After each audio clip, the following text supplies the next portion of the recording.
Week 1 of the summer stage certainly lived up to the hype. There were fun games and unexpected outcomes all over the place. Let's hope that the fun continues here in week 2. And for ya boy, hopefully a much better week of predictions, because last week was, well, yikes. Let's take a look ahead at what's to come this week. In the West, day 1 starts with the Shock versus the Valiant, fresh off their first win in 2023. When looking at how the Shock played last week, it goes without saying that the last meeting compared to this one could go a lot different. The Shock have been reborn. They're more stable than ever before, with Proper and Junbin playing with a vengeance. As great as it was for the Valiant to win that game last week, you do have to question how much of it was actually their doing, and how much of it was their opponent choking. And just knowing that the Shock beat Glads way more convincingly last week, and are just an infinitely better dive team, I'd say that the Shock take this one pretty easily. The Valiant got their dub, which is awesome for them, but now it's time to come back down to earth. Game 2 of Friday is going to be Boston versus Toronto. Boston on paper are just the better team, and they're coming off a pretty decent week. Their dive was really on point, and Toronto, they're just not as strong on that type of composition. I think that Spectra definitely makes it better, but they're still not that much of a somber team, and Kaluj might get gapped by Smurf. I don't know if you can really trust Defiant in this type of powerful composition when they have multiple disadvantages. For the sake of not knowing Boston's consistency yet, I'm gonna give Toronto a map in this series because maybe Spectra can outplay Decay in an Echo-centric map, but in the end, Boston should win this game convincingly because they are the better team. Houston versus New York. Really delicate situation for the Outlaws in this one. After a horrible week, there is some definite cause for concern. With change has come a lack of flexibility on their end, as well as needless experimentation that has affected their consistency as a whole. And against a New York team with rising confidence, facing a lot less pressure, mind you, that could be a pretty dangerous situation. It's up to the Outlaws to show us that either A, Boston and Florida have gotten a lot better, or B, they simply had an off week. And in my opinion, they're up to the task here. The NYXL are more than a few levels below Boston and Florida, and I think with a week to adjust that the Outlaws should be able to come back. With a team packing this much skill, I refuse to believe they're just gonna go out and die now. Maybe the NYXL can take an early map while the Outlaws are shaking off the nerves, but the Outlaws surely crack down and win this game, right? NYXL I think did pretty good last week, but against two of the weakest opponents in the Western Conference. I think that context is really important here. It really doesn't prove much of anything in terms of their actual level, and I refuse to believe that they're gonna win this game unless the Outlaws really are boomed to the point of no return. On the topic of Boston and the Mayhem, they're actually going to play on the start of day 2, and the outcome of this one plays a significant role in deciding who is the best of the West, so this is definitely going to be my match of the week over there. Both sides, I'd say, are in a pretty similar place. They looked really good against the Outlaws, but maybe showed some signs of weakness in their other game, with Boston most notably almost going to a map 5 against Vegas. Boston's consistency could be seen as a major turnoff, especially if they're struggling against who has been arguably the worst team in the league this year. And it's hard to forget how badly the Mayhem blew them out in mid-season madness as well. Although, if there's one lesson that I learned from last week, it's that the past really doesn't matter that much unless your name's Atlanta Reign. The summer stage is a chance to start anew, and Boston seem a lot more confident in what they're doing. Sure, they lost to the Mayhem pretty badly before, but the same thing happened with Houston, and look how their rematch turned out. Why couldn't they do the same thing against Florida? The Mayhem are the more versatile team, at least on paper, but Boston might be okay for 2 reasons. 1, Checkmate didn't play that much Echo, which helps Decay out a lot in that flex DPS battle. And 2, Decay in general seemed like a man on a mission last week. He's been good all season, but last week in particular, he just felt dialed in. His Mei looked significantly better, and he just looked so good on that Tracer. He just feels like he might be ready to take that step and help Boston get to a new level. Also, the Uprising's dives in general were very clean against the Outlaws, so I have a lot of confidence in them in that regard. I'm probably going to end up regretting this because maybe I'm just overreacting, but I'm going to ride that Boston hype train with a 3-2. The summer stage is the stage of redemption, and it's time for Boston to right their wrongs. London versus the Shock. Oh no. After having to be an unfortunate witness to the severe struggles of London last week, you can make an argument that they are the worst team in the West right now. They can't play dive to save their lives. They're literally scared to play Sombra, and their rush comps don't work right now. London are absolutely screwed. With how great the Shock were looking on dive last week, London should get severely outpaced in probably one of the most brutal 3-0s of the year. The fundamental understandings are in two different planes of existence, and this should be nothing short of a speed run for the San Francisco Shock. Atlanta Reign versus Houston Outlaws. A game that you'd usually be pretty excited for has some major question marks around it. The Outlaws so far have been the only team to truly rival Atlanta Reign, but with how they played last week, you have to wonder if they're mentally prepared for a slugfest. Even if you chalk up last week as an off week, they're still going to be the underdogs regardless. Generally, I am scared for Houston's safety. Atlanta Reign are showing zero signs of slowing down. They literally played with their food last week. The Reign are still very easily the best Sombra team, and the Outlaws showed some very worrying results and a lot of hesitation, so I'm going for an Atlanta Reign 3-0. The Reign seem very unaffected by the recent changes, so I think that Stalker and Lip will probably go crazy. I'm hoping the Outlaws can bounce back, but the expectations sadly aren't that high. Anyway, starting off the final day of the West is the Valiant versus the Spitfire, and this is a serious opportunity for the LA Valiant to potentially double their win count. The Spitfire looked completely lost on all facets, and the Valiant have proven to be lethal against unsuspecting victims. But even so, this could actually be pretty ideal for both sides. Neither team is the biggest fan of dive, so I think they'll both very happily accept a rush duel. But the thing is, the Valiant might have the edge there, as they're definitely in the better mindset right now for one, but also Ramatra comps are just better than the Rhine comps usually. And given what London let the NYXL get away with last week, plus the Valiant's confidence, I'm feeling a Valiant W for, believe it or not, the first time since September 2022. Wings out, baby. Atlanta versus Toronto. Any mid to low table team is likely to get 3-0'd by Atlanta. These guys literally play with their food. We saw it last week when Lip was on Echo, for crying out loud. It's just not even a challenge for them at this point. Defiant are an exciting team to watch the progress of, and I'm pretty excited about a potential Spectra versus Stalker Tracer duel, but Defiant are severely outmatched, and I would be surprised if this was anything more than a quick 3-0. Not much else to say. And lastly, out west, Florida versus New York. I'll reiterate that the NYXL definitely intrigued me. They have a chance to show progress and cement themselves as a solid, respectable mid-level roster. They possibly have a chance of competing in that rush mirror against the Mayhem, and I would not sleep on Psycho and or Fitz having a crazy day. The Mayhem have a tendency to slip up after looking really good, so it wouldn't really surprise me.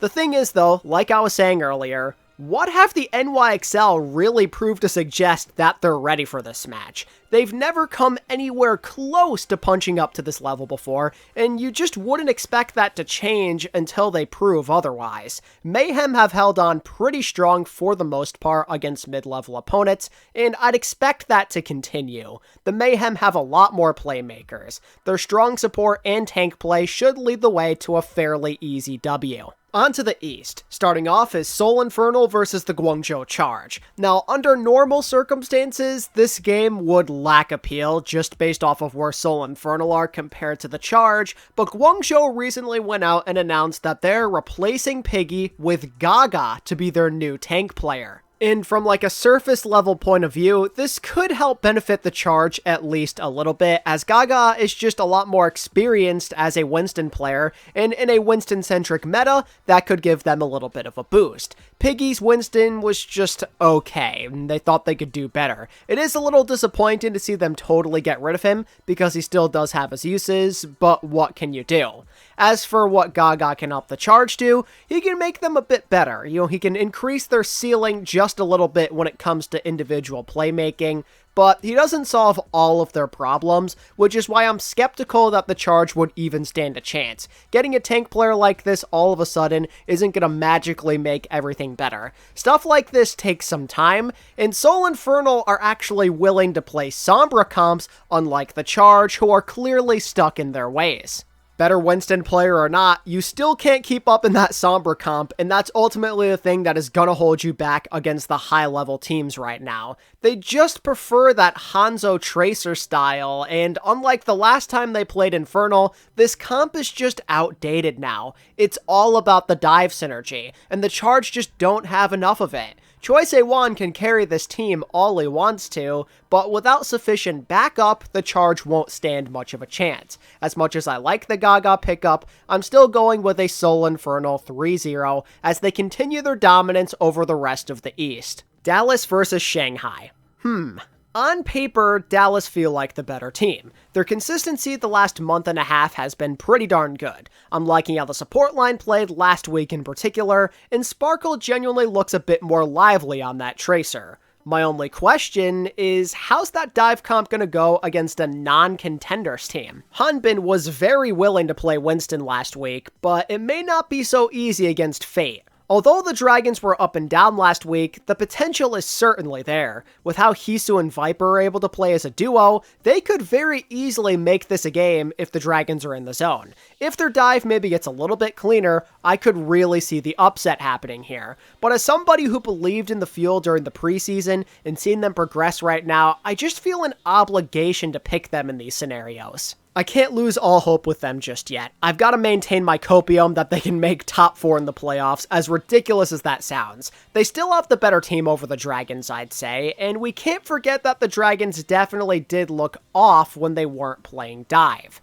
The Dallas Ramatra and Rhine comps could really give the Dragons trouble if they even attempt to match them. And since there's no guarantee they'll be the better dive team, just based off what we saw last week, I think it's pretty fair to pick the Fuel in like a 3-1. And to wrap up day 1 in the East is Dreamers versus Poker Face. I know it's 2 contenders teams, but this one is actually going to be my Eastern game of the week. It's got a very interesting storyline to it. Whoever wins is likely the best contenders team in the qualifiers. Dreamers had the really strong start last week, but Poker Face had the tougher schedule and still did manage to hang in there against Soul Infernal. These two have rosters of similar strength with similar hero preferences. Neither side loves the Sombra all that much, and they'd much rather have a sniper duel. And for that reason, plus the roster levels, we could see a pretty close game here. I genuinely do not know what to expect. This has been a really good rivalry so far, and it feels like a 50-50. Dreamers always make me regret picking against them though, so maybe I'll side with them in a pretty close 3-2. Dreamers might be slightly favored in this matchup for DPS and tank reasons. I think that Top Dragon and Sad are more trustworthy in the clutch than the mid DPS line of Poker Face, especially now that Arrow is no longer there. The Top Dragon Tracer gap could be pretty massive here, and I think because Dreamers have 2 solid tank options for a lot of different map scenarios, that they just might walk in feeling a bit more prepared. O2 Blast versus Soul Infernal. You know, O2 always have this funny way of being competitive. No matter the year, no matter the roster, they find a way. But against Soul Infernal, I'm not too sure. To repeat what I said about them last week, this team just isn't built for this type of meta. They've got young guys with a lot to prove and a DPS line that just aren't meant to play Tracer Sombra. It's just not a good matchup for O2, so they're probably gonna once again get 3-0'd. They were absolutely mined of all of their talent. It's not their fault or anything, but now they're kind of in for some rough times. Guangzhou versus Panthera. Again, expectations aren't very high here. It'll be interesting to see if the charge can stay afloat, but Panthera maybe aren't the best challenge. They have a cool DPS line and everything, but mostly lack the foundation at other places to really compete, and that's a situation that a team of veterans like this will take advantage of. Charge can definitely get a 3-0. Even if their playstyle isn't ideal, they can probably make it work against Panthera. If Dreamers and the Dynasty can, can, then the Charge certainly could too. Hangzhou versus the Dynasty. Honestly, the only reason I'm even remotely paying attention here is because the Dynasty dropped Lee Soo-min and picked up Vindame. I'm curious to see if this change will make any sort of immediate difference. The Dynasty have lacked playmaking at the support position all year, and by flipping Krillin to flex, with the aggression of Vindame, the Dynasty might just get the boost that they're looking for. Seeing the flashes early on is absolutely crucial, which is why I'll probably watch the Dynasty Spark game rather carefully. And the Spark are somebody they are rather familiar with, so maybe they could make this a decent game. However, the Spark are just the stronger team. Their DPS line is hungrier, their back line has better synergy, and Guxue is a more reliable Winston than Belos Rhea. I'm praying that these changes do them some good, but I have the Dynasty falling 3-1 against the Spark. Now, for whatever reason, they love to take a random map off of them like every time they play, so let's factor that in just so it's not a total blowout. Dragons versus Poker Face. Now this could be a good match. The Dragons had that slip up against Dreamers last week, and Poker Face could be around that same level, with a similar playstyle. So now you have to ask the question, can the Dragons adjust? Can they prepare after having to go up against that last week? Or are the woes going to continue with them and show that they just don't know what they're doing? I'm gonna go out on a limb and say that the Dragons finally figure it out. They can review the tape from last week and come out stronger this time, especially because Poker Face's DPS should not be able to do the same kind of damage that Dreamers did. There's less room to get totally stunned out of nowhere by SAD or something like that, you know? They'll know what's coming this time. At least I hope. If they stick to their dive and just keep things simple, they should win. However, the inconsistency, along with Poker Face actually having some potential, has me thinking that Dragons win a pretty close one. Dragons didn't play convincingly good last week, and Poker Face did challenge Infernal a little bit, so maybe this could be a pretty fun back and forth, especially for any Rush favored maps, or just non-Sombra maps, I guess you could say, for Poker Face. But with Dragon's playstyle just being more suitable across an entire series, they should hold on. Dallas versus Dreamers. Another really good chance for Dreamers to prove themselves and climb up the ladder, so to speak. If they make it a game with Dallas, things are going to get very interesting. The only question is, are they up to the task? In my opinion, the answer is no. I have the feel winning this one 3-1, as outside of Infernal and maybe like Hangzhou Spark, I have a lot of faith in the Dallas Fuel to conquer this region. And honestly, against Dreamers, Dallas should be pretty comfortable. Dreamers like to mix it up with their composition choices a lot, but so does Dallas. And if you think that Hanbin is not going to turn down a chance to absolutely murder you in like a Diva or Rush battle, you're sadly mistaken. And if Sparkle's playing a mix of Echo and Tracer, Dreamers might find themselves in pretty big trouble. And if they stray away from the standard, Dallas just won't hesitate to join them. And if you aren't beating Dallas in the dive mirror, then there's a good chance that you've already lost. Spark versus Panthera. This might be the biggest blowout of the week. It is such a mismatch all around, and I feel super bad for Neist and Becky. They're a solid DPS line and very respectable, but they just stand absolutely no chance without any sort of help. Spark should be winning this in a 3-0 as they're just a way better team in every way, and I just don't have anything else to say there. Panthera are simply way too unproven. And finally, to end the week is O2 Blast versus the Seoul Dynasty. My point on O2 still stands. Seoul kind of suck, but at the very least, their talent should prevail here. They did it against Panthera, so why not against a weak team like O2? They're at a similar skill level to Panthera, so it makes sense for them to win this one pretty convincingly too. But for the sake of O2, and Seoul being kind of random at times, let's call it a 3-1. The Dynasty are far from consistent, and our boy PH has a chance to get some revenge against his former team, so he just might play out of his mind. But sadly, it probably won't be enough just because Seoul's talent is miles ahead, and there's just no way where O2 is going to have any answer for profit. This is going to be a Tracer gap of epic proportions. They don't have any talent on that role to match him, so he has every single reason to dominate and help the Dynasty get a convincing win. That's about everything I have to say on Seoul vs O2 in the East Games for the week, so that's gonna do it. that's what's coming up for week 2 and what my predictions are looking like for said games. Not that it matters all that much, but just considering how bad my predictions were last week, if I have anything remotely close to that again, we might need to reconsider who's the most cursed predictor in the community. Anyway, if you enjoyed the video, I would appreciate it a lot if you could give this video a like and subscribe to the channel for more Overwatch League content. And until next time, this is ATP, signing out. Peace.